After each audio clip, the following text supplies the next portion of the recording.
Bom dia, boa tarde, boa noite. Estamos aqui em mais um episódio hoje, no segundo episódio de perguntas e respostas. Algumas respostas perguntas no caso, que deixamos de responder semana passada.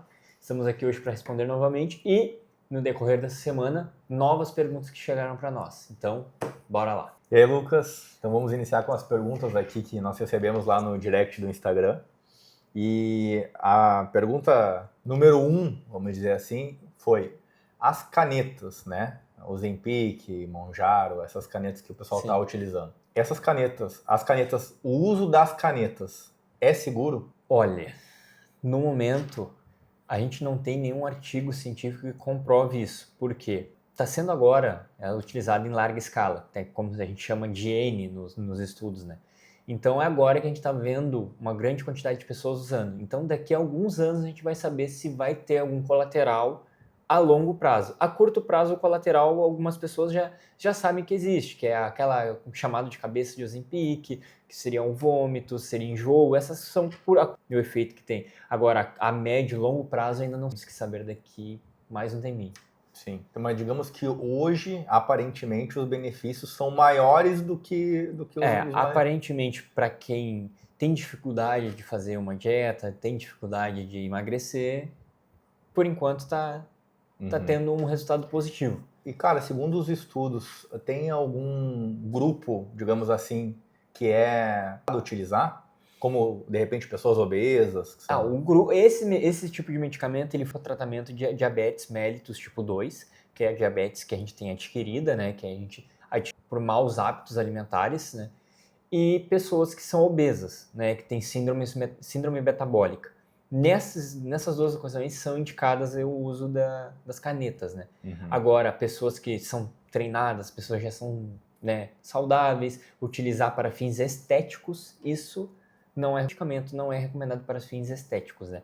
Mas, diferentemente de, por exemplo, de esteroides, testosterona e afins, tem estudos desde os anos 50, 60, esse não tem, está começando agora. Então, agora, daqui a alguns anos, a gente vai saber realmente o que tem de bom e o que não tem de bom nele. Sim, mas de qualquer forma, para que seja colocado no mercado à disposição, já foram feitos vários testes, né? Isso, com então, certeza. nesse sentido, seria seguro. Sim, nesse sentido seria. Assim como um medicamento é um medicamento normal, assim, que tu vai usar e vai ter, tu lê a bula e vai ter efeito colateral, assim como uma aspirina, assim como um paracetamol, coisas que tu olhar na bula tem efeito colateral. Eu achei legal que tu falou sobre a questão do larga escala, porque isso faz muito sentido, a gente ver até como a gente passou por um período né, difícil ali, 2019, 2020, né, que a gente teve, a gente não pode falar o nome aqui, mas né, as picadas, que hoje algumas são comprovadas que tiveram algum efeito até adverso, né? Não, claro que não todas, mas numa grande escala de milhões de pessoas, é diferente de um pequeno grupo onde foi testado e validado. Pode ser que daqui a alguns anos, numa escala nível mundial, vamos dizer assim, ou até de um país inteiro, pode ser que eles comecem a descobrir alguns malefícios, vamos dizer assim. Sim, é aquele negócio, por exemplo, ela funcionou pro Covid? Funcionou. Podemos dizer que sim, porque a pandemia foi controlada. Mas é aquilo, né? É como se fosse assim, são estudos que vão ser feitos para, como eu comentei antes, né, ao longo prazo, porque às vezes ela pode funcionar. Se a gente pegar, por exemplo, tem um mosquito na parede, tu bate com a mão, tu consegue, né, terminar com ele. Tu pode bater com a mão, tu pode derrubar a parede. O resultado final vai ser o mesmo, vai ser terminar com o mosquito. Só que daí o colateral vai ser diferente. É a mesma coisa. Fazendo uma analogia. O colateral poderia ser muito pior até. O colateral, por exemplo, tu bater com a mão ali, tu vai bater, doeu um pouco a mão, beleza, resolveu. Ou tu pegar uma marreta escavadeira e derrubar a parede. Vai dar mesmo. Cara, eu acho legal isso que tu falou, esse exemplo, assim, né? Porque essa metáfora que tu utilizou, eu acho que vem muito para a questão de pessoas que não são obesas. Sim. Porque daí, será que as pessoas que não são obesas, que estão usando as canetas, que não precisam de uma marreta, não precisam, né, talvez uma dieta, um acompanhamento alimentar em questão de 2, 3 meses, inclusive tu tem paciente, né? Cara, um fato curioso nesse assunto que tu tocou é assim, ó. Pessoas como, assim, né, como nós, eu, tu, a gente, se nós implementarmos um déficit calórico em nós, tem que ser bem ajustado para a gente não perder massa muscular. Só que se tu pegar uma pessoa obesa, né, obesa que a gente diz, obesa, né, de verdade, que tem síndrome metabólica, que tem problemas, se a gente introduzir um déficit alimentar, um déficit calórico nela, ela vai perder somente gordura. A massa muscular fica preservada, porque o corpo entende que aquilo ali está em excesso, então ele só sai gordura. E isso é um ponto positivo, porque tu implementando qualquer déficit calórico, tu vai conseguir fazer a pessoa emagrecer, só que daí entra outro porém, entra o psicológico, que daí é muito mais difícil tu conseguir controlar do que só a alimentação. Eu, por exemplo, prescrever uma refeição, uma dieta, um plano alimentar para um obeso, tranquilo. Se ele fizer aquilo ali, ele vai emagrecer. O problema é que a ciência da saúde não é uma ciência exata. Sim. Então, a gente mexe com as emoções humanas, né? Principalmente com a comida. Então, o que acontece? Aí entra a caneta. A caneta, ela gera o quê? Saciedade. A pessoa, ela já é acostumada, às vezes vem da infância, vem de vários momentos da vida dela, no qual ela se acostumou a comer doce, se acostumou a comer fritura, acostumou a buscar na comida a recompensa. Por exemplo, assim, come tudo, fulaninho, senão tu não vai ganhar tal coisa. Aí botou aquilo na cabeça dele. Mas eu fui criado assim, cara.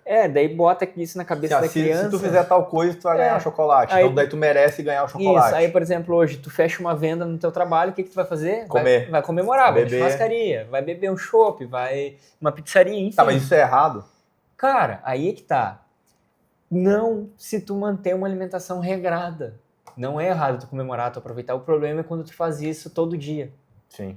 Não todo dia tu fazer uma venda, é show, claro. O problema é toda vez que tu fazer uma venda, tu comer. Acaba virando um hábito, uma rotina que não satisfaz bem. Aí o que acontece? Aí entra a caneta, porque a caneta ela vai gerar saciedade, vai ajudar a controlar, então a pessoa não vai sentir fome.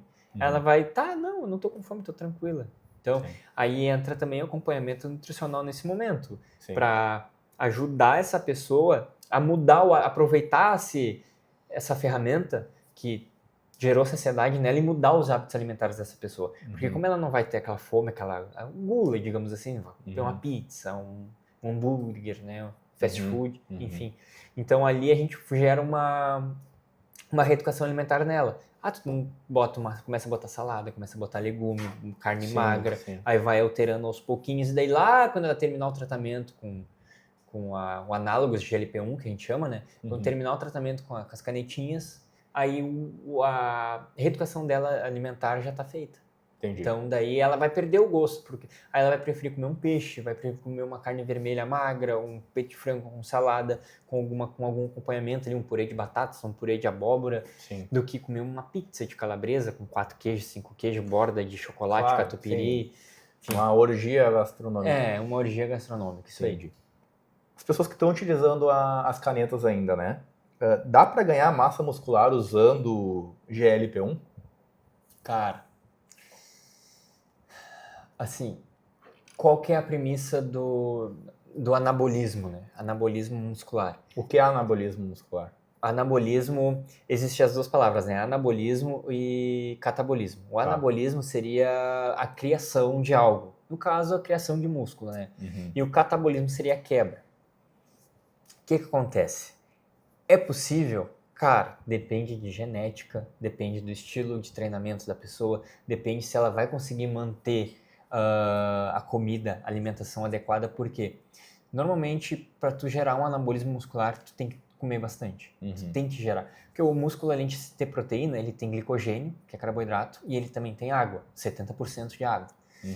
Então, tu precisa no mínimo desses 3 para conseguir gerar um anabolismo muscular.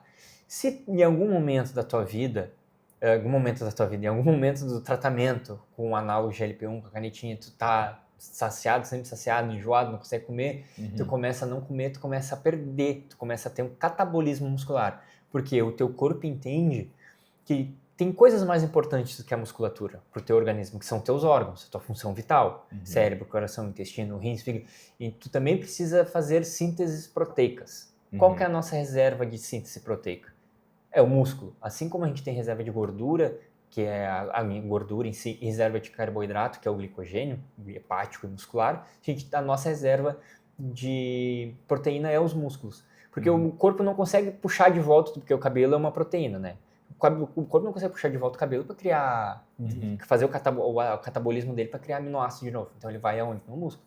Lá dentro do músculo ele vai criar esse catabolismo e vai distribuir no corpo de novo os aminoácidos necessários. Agora, para ganho de massa magra usando, até agora eu não cheguei a ver assim, nenhum. Não cheguei a conversar com ninguém, nem os meus pacientes que utilizam. O que acontece? A gente tenta segurar a massa que ele já tem, através da dieta. Isso porque ainda é muito recente. É muito recente. A utilização em larga escala e para fins estéticos é muito recente. Então a gente não tem estudos que geram. O que a gente tem a premissa de fazer? Priorizar proteína nas refeições junto com vegetais. Porque como a pessoa vai estar muito saciada, sem vontade de comer, então a gente prioriza. A gente faz o quê? Carboidratos em determinados pontos do dia, que vai ajudar do horário de cada pessoa. Priorizar a ingestão proteica, né? Bater a proteína do dia. E junto disso os vegetais para a saúde intestinal e também micronutrientes que precisa ter para o organismo funcionar adequado, para a gente não ter aí uma anemia, uma hipovitaminose de alguma coisa. Mas as informações que a gente tem do público que utiliza, a pessoa mal consegue comer, né? Então, imagina conseguir criar músculo... Como eu estava falando, para tu criar músculo, tu precisa comer, tu precisa ingerir... Para quem não está tomando, não é algo... Difícil. Já é difícil. Para quem não usa, já é difícil. Agora tu imagina quem está usando, entendeu? Sim. Realmente. Porque, por exemplo, tu vai treinar um treino de força... Tu primeiro faz o catabolismo porque tu degrada o músculo, aí depois tu come pro teu corpo fazer o anabolismo e construir um músculo maior e mais forte, porque tu tá agredindo ele. Então, na percepção do teu corpo, do teu organismo, do músculo, ele, eu preciso ser maior e mais forte porque agora não tô aguentando esse exercício. Então, é onde o músculo vai aumentando. Daí tu não entra comida, o teu músculo vai continuando ficando lesado, até que uma hora pode ter uma lesão, ou tu vai perder massa muscular em vez de ganhar. Cara, agora eu acho interessante a gente falar disso, porque isso é uma questão de saúde pública mesmo, né? Tem pessoas que têm anorexia. Isso.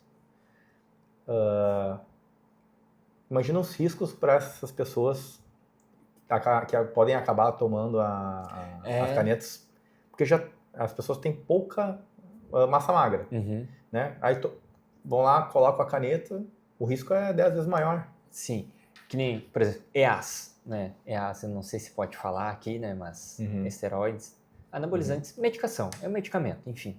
Tem que tirar esse dogma do pessoal. Eles não causam dependência química, porém já se sabe que eles causam dependência psicológica nas pessoas que utilizam. Tá, mas uma pergunta, no primeiro episódio tu falou sobre a dependência psicológica. Ao meu entender, a dependência psicológica é tu te olhar no espelho e tu te sentir, tu tá com o corpo da forma como tu queria estar. Sim. Mas existe algo, só para ficar mais claro ainda, como se fosse o cigarro, que é mais do que o prazer, mas tem algo químico que também faz isso? Não, seria mais psicológico mesmo. Psicológico. Por exemplo, assim, eu já não consigo treinar porque, eu não tô usando, eu já não... se eu comer isso aqui, eu não vou crescer porque eu não tô usando. Tudo depende da... Tudo que tu fazer, que vai acabar fazendo na tua vida, não vai dar certo porque tu não tá usando A ou B. Entendi. Né? Aí a pessoa entra nesse conflito com o esteroide. Aí isso que a gente também precisa ver com agora o uso em larga escala das canetas, se elas vão causar alguma coisa assim, só que isso precisa ser feitos estudos para ver se isso vai existir ou não vai existir. Sim. Cara, eu acho uma coisa... Como tu comentou, a anorexia, ela é uma distorção da imagem, que a pessoa vai se olhar, ela se olha e se enxerga de uma maneira que ela não é. Sim. Tem também o termo, agora eu não vou lembrar, que é o termo ao contrário, que normalmente o bodybuilder tem, que ele se olha no espelho e ele se vê menor do que ele realmente é. Que é uma distorção. Cara, eu acho que eu tenho esse problema a vida inteira. Eu olho o braço tá vindo. Olá, tá. Tá. Próxima pergunta, então. Jejum intermitente. Funciona para quem? Para quem consegue fazer. Porque assim, tem certas pessoas que se adaptam bem ao jejum, tem certas pessoas que não. Por quê? Fica um tempo fica um tempo em jejum, ela já começa a se sentir mal, já sente uma leve tontura, já começa a ter tipo vertigem, coisa, porque daí baixa demais a glicemia no sangue, né? Então, certas pessoas não nasceram para fazer o jejum intermitente. Sim. Por isso que deve ser... tu quer experimentar o jejum? Que o jejum funciona? Por que o jejum, dependendo de cada pessoa, funciona? Tu vai manter a tua alimentação normal, a tua alimentação diária normal, proteína, carboidrato, gordura, tudo bonitinho, só que tu vai ter uma janela de tempo para comer. Então, se tu tendo uma janela de tempo para comer, normalmente tu vai comer menos. Por exemplo, minha alimentação é do meio-dia até às 6 da tarde. Fora desse horário eu não como. Se tu conseguir configurar o teu cérebro para funcionar desse jeito e tu não passar mal, tu não tem uma queda de pressão, nenhuma hipoglicemia, cara, show. Porque daí a gente consegue modular dentro dessas 6 horas o que tu vai comer. Lógico, eu usei agora um exemplo de jejum intermitente já para uma pessoa avançada que gosta de jejum. Essa é a pergunta. A partir de quanto tempo pode ser considerado um jejum intermitente? Nós, particularmente, todos nós fazemos jejum intermitente, né? Que a gente dorme normalmente de 6 a 8 horas por dia. Então, é uma parte que a gente fica em jejum. Sim. Qual que seria o ideal? A gente pensar assim, Começamos por 12 por 12. Daria para fazer assim. Por exemplo, tu levantou, tomou o café 8 horas da manhã, das 8 da manhã, tua última refeição, tua janta, ou ceia, enfim, vai ser às 8 da noite. Aí depois a gente pode ir encurtando esse tempo. De 12 horas a gente pode botar 10 horas, de 10 horas a gente pode baixar para 8, e de 8 baixar para 6. Tudo vai de adaptação, é tudo adaptação, até porque agora, hoje em dia, a gente tem aquela velha história dos nossos antepassados, do nosso organismo, papapá. Antes, nos nossos primórdios da humanidade, a gente não tinha comida disponível o tempo todo, né? Então, inclusive a gente é adaptado, a gente evoluiu para correr grandes distâncias, se movimentar por grandes distâncias. Daí o que acontece? A gente não se movimenta e a gente acaba comendo. Então, já era tudo ao contrário do que nosso corpo é programado, nosso DNA, digamos assim, para fazer. Então, a gente fazendo uma adaptação do jejum, dá para fazer. Óbvio, por exemplo, pessoas com diabetes. Pessoas com diabetes insípidos ou diabetes mellitus tipo 1. São pessoas que já nasceram com esse problema ou acabaram desenvolvendo. Normalmente na infância desenvolve. Daí não é interessante fazer, porque ela corre o risco, como ela utiliza a insulina, corre o risco de ela ter uma hipoglicemia. Sim. Então tem que ser muito bem calculado, muito bem feito, uma estratégia muito bem feita para não dar problema. Cara, quando o nutricionista fala que tem que ter um acompanhamento, né? Eu acho que esse é um dos principais casos. Sim. Porque a pessoa que nunca teve um problema, eu sei porque eu já passei por isso. A pessoa diz, não, isso aí, cara, não precisa, né? Não, tá tranquilo, comigo não acontece.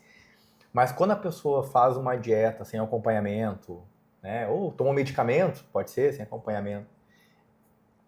Depois, quando dá o problema, a pessoa vai buscar o que aconteceu, é daí que ela descobre que, assim, cara, seria 10 vezes mais barato se eu tivesse antes ter feito uma consulta, se antes tivesse o mínimo, ler a bula, que ninguém lê a bula, né? Vamos fazer uma analogia agora, uma metáfora que nem eu fiz antes com música, vou fazer agora com carro.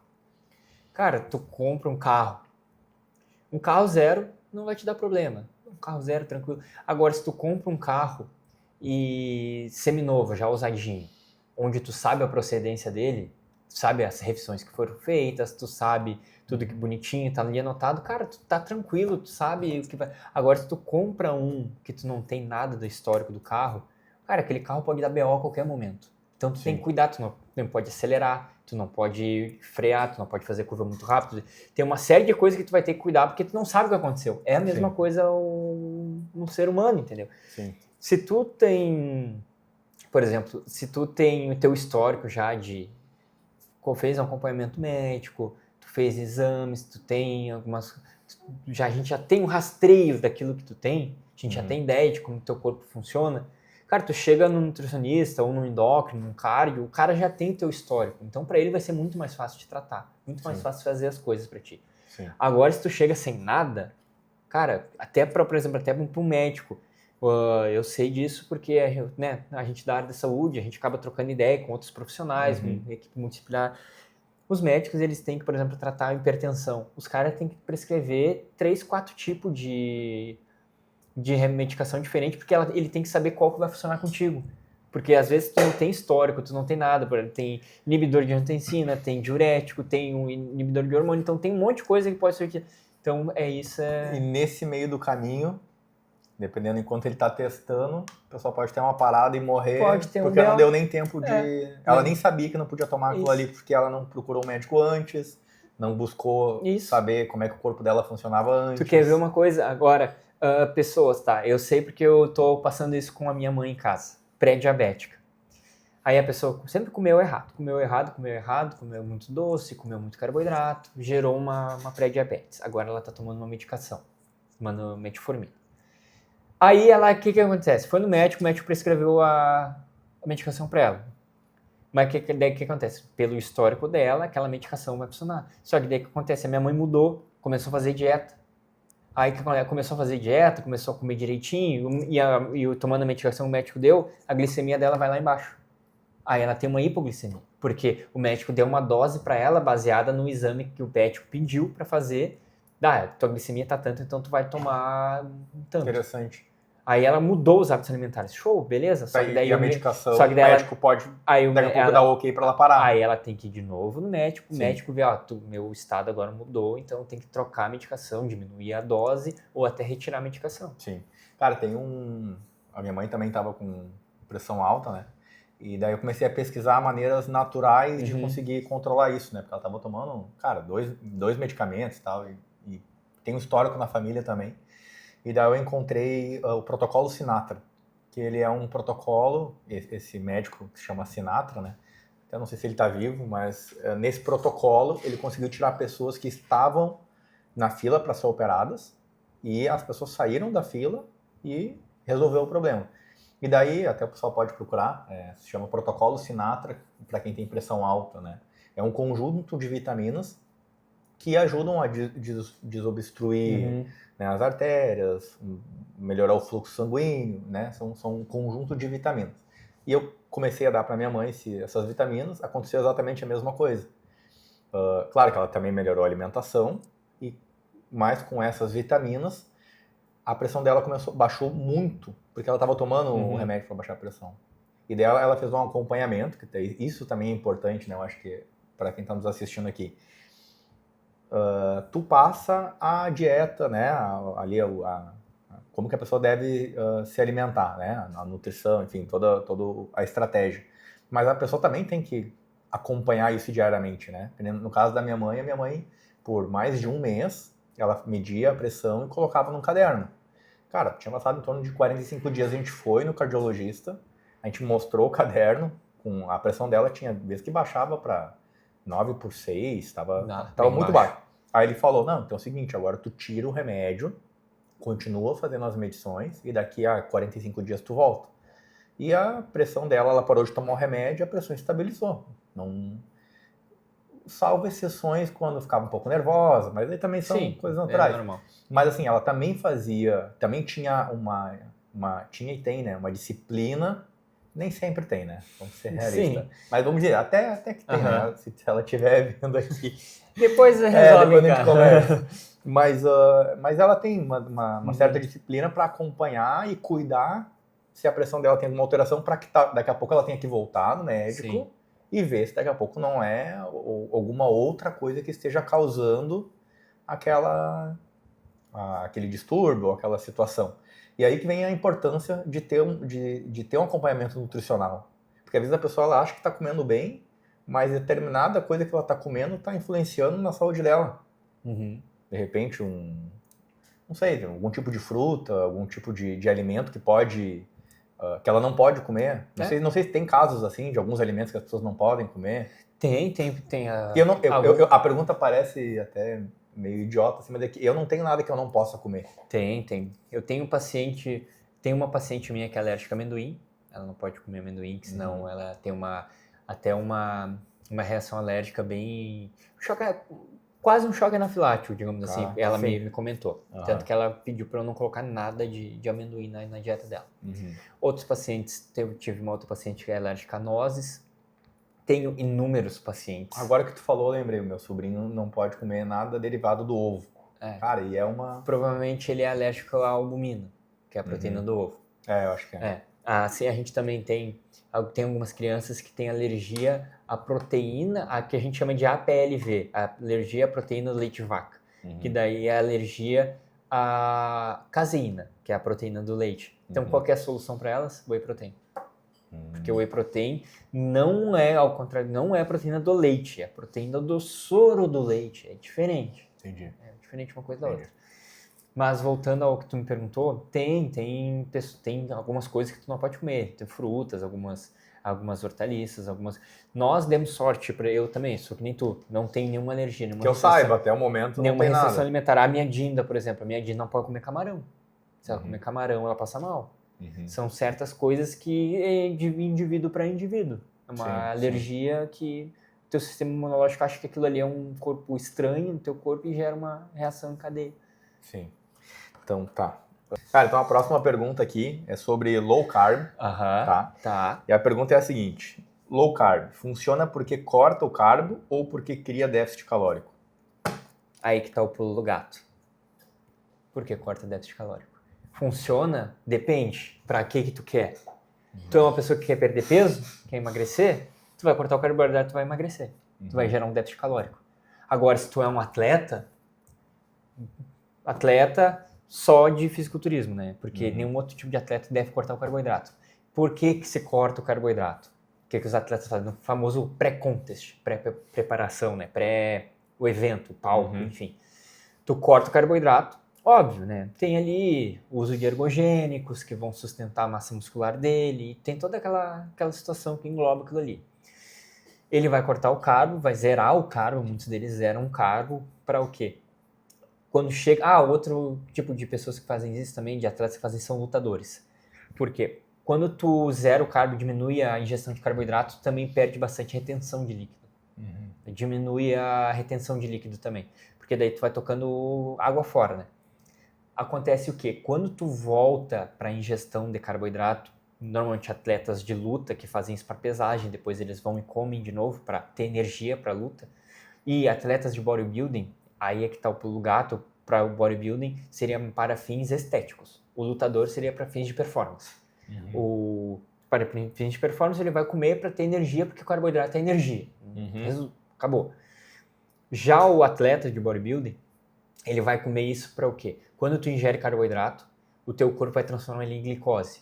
E glicose vai entrar na tua corrente sanguínea e tu precisa repor onde está faltando, que seria o quê? Nos músculos e no fígado, que daí entra como forma de glicogênio muscular e glicogênio hepático.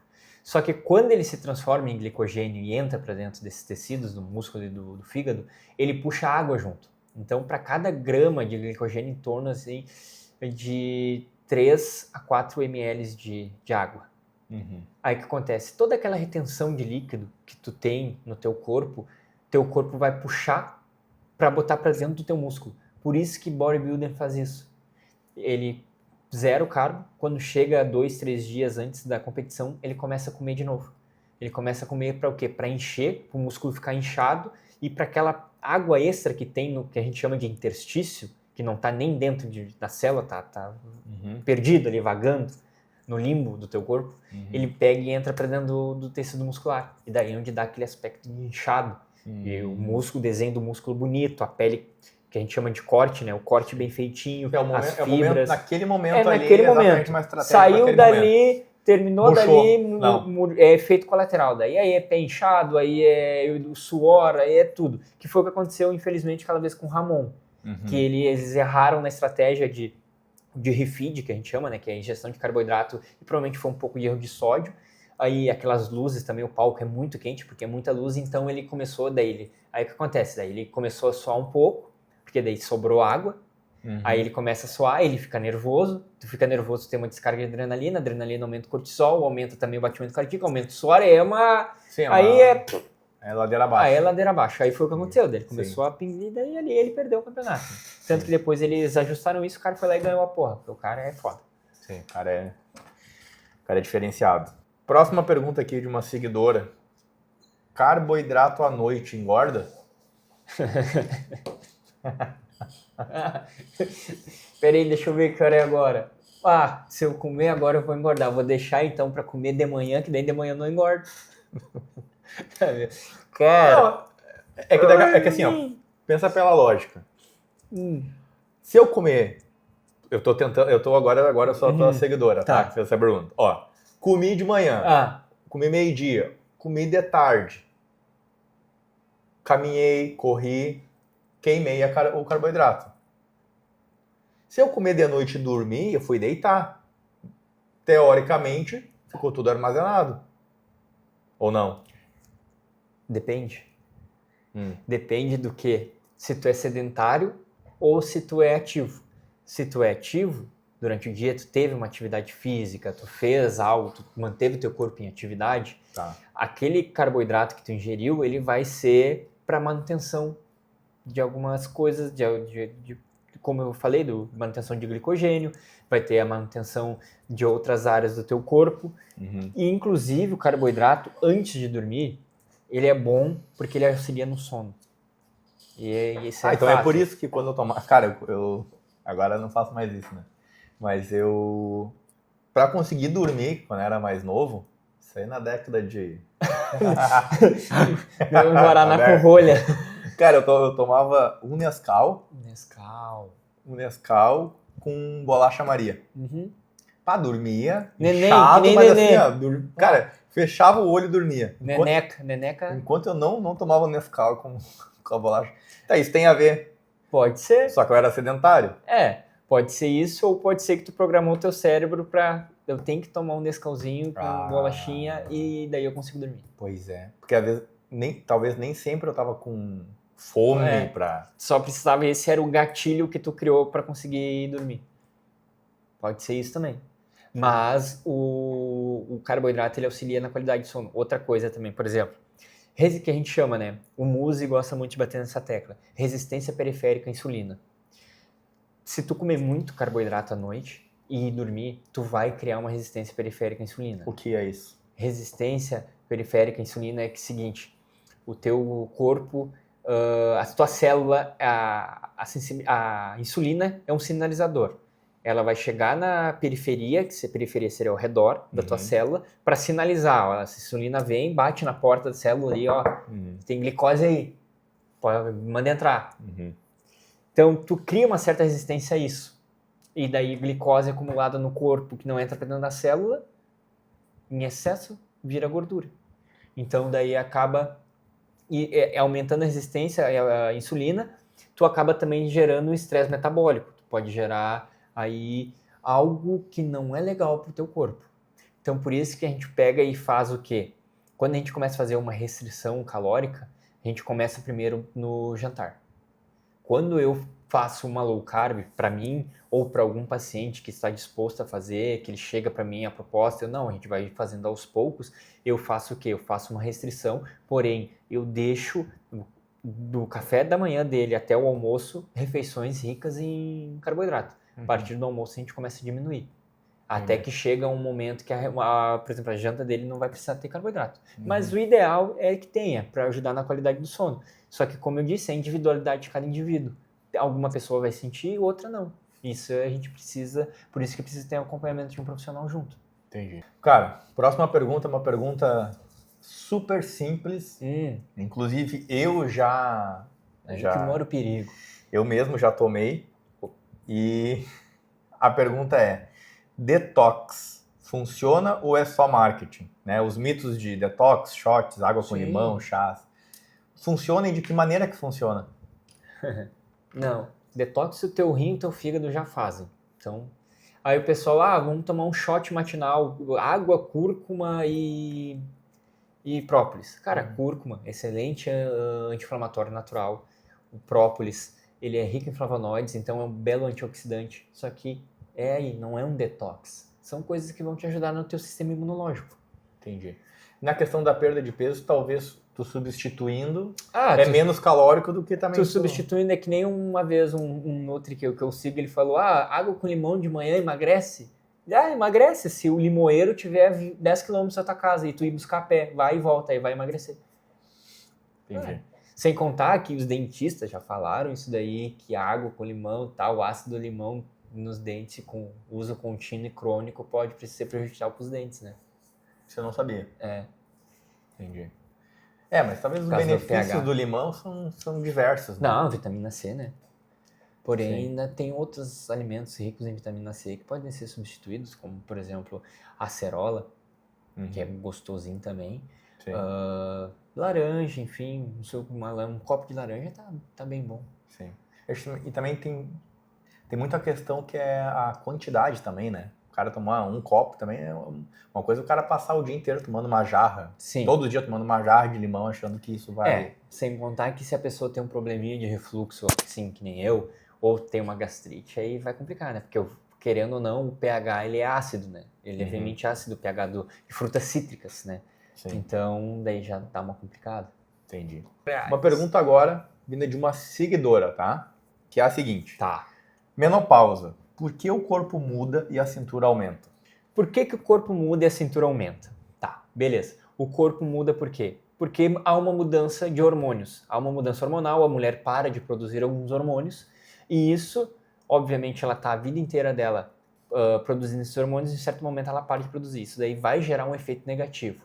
A cintura aumenta por dois motivos, tá? Primeiro, por essa mudança hormonal e segundo, pode ser também por décadas de má alimentação e sedentarismo. Isso também pode ser um fator. O que eu aconselho, tá? Prevenção. Cara, não existe nada melhor do que prevenção. Não precisa ter a porta arrombada para poder botar um cadeado. Vai antes. Começou a sentir os primeiros sintomas ali, começou a entrar no climatério, começou a sentir aqueles fogachos. Vai no endócrino, procura um nutricionista para já ir ajustando a dieta, o endócrino para ir ajustando os hormônios dela, para quando ela chegar lá no final, quando ela entrar de fato na menopausa, o que seria a menopausa? Menopausa, a mulher entra na menopausa quando ela não menstrua por 12 meses consecutivos. Aí ela tá na menopausa, daí ela não menstrua mais, não engravida mais. Então, depois deste momento, sim. Depois deste momento, a mulher pode, viver tranquilamente se ela fizer um acompanhamento com o endócrino e com um nutricionista com os níveis hormonais que ela tinha quando ela tinha 20, 30 anos. Hoje em dia, a medicina já tem tecnologia para isso, já tem conhecimento para isso. E isso vai ajudar ela muito mais fácil a controlar o peso, a controlar vontade por comida, por doces normalmente, né? Porque essa variação hormonal nas mulheres, a gente principalmente vê em TPM, tem uma tendência maior a querer comer doce, por isso que o chocolatinho, né? A gente brinca, a mulher tá brava em casa, leva um chocolate para ela. Tem isso, realmente até porque o sabor do doce, ele dá uma liberação ali de alguns hormônios que causam um relaxamento, né? Então, isso seria interessante. Entendi. Cara, última pergunta agora. Cara, tu fala muito sobre prazer sem culpa, né? E a pergunta aqui que a gente recebeu é como encaixar o prazer sem culpa, né? O 80-20. O que seria esse 80-20, a regra 80-20? O 80-20 seria assim, tu seguir a dieta à risca bonitinho, da hora que tu acordou até a hora que tu dormiu, de segunda a sexta.